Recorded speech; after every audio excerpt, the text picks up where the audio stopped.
अहम खबर से आपको अपडेट करें। रतो डेरो में खतरनाक सूरत हाल है। 25 बच्चों समेत 45 अफराद में एड्स की तस्दीक हो गई है। मरीजों का इलाज करने वाला अताई डॉक्टर खुद भी एड्स का शिकार निकला। डॉक्टर मुजफ्फर घांगरों को गिरफ्तार करके मुकदमा दर्ज कर लिया गया है। अदालत ने मुलजिम को 3 रोजा जिस्मानी रिमांड पर पुलिस के हवाले किया है।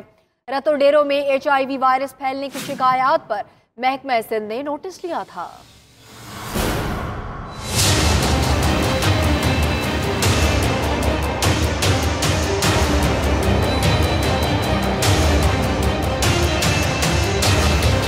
सिंध के बच्चों में तेजी से एड्स का वायरस फैलने लगा।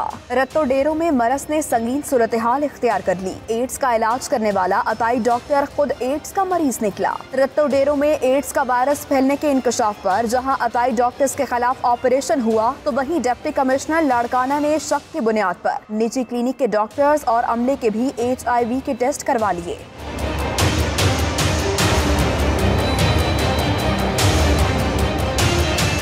डॉक्टर्स और अमले की टेस्ट रिपोर्ट में दिल दहला देने वाले इंकशाफात हुए हैं। अरसा दराज से बच्चों का इलाज करने वाला डॉक्टर मुजफ्फर घांगरू खुद HIV एड्स का मरीज निकला। डिप्टी कमिश्नर के अहकामात पर डॉक्टर मुजफ्फर को गिरफ्तार करके मुकदमा दर्ज कर लिया गया। FIR में डॉक्टर्स पर अपना मरज छुपाने और बच्चों को भी मरीज बनाने का इल्जाम लगाया गया। दूसरी जानिब डॉक्टर मुजफ्फर घांगरू ने बताया है कि मुझ पर एड्स की कोई अलामत सामने नहीं आई। सिंध हेल्थ केयर कमीशन अपने आप को बचाने के लिए मुझ पर झूठे केस बना रहा है।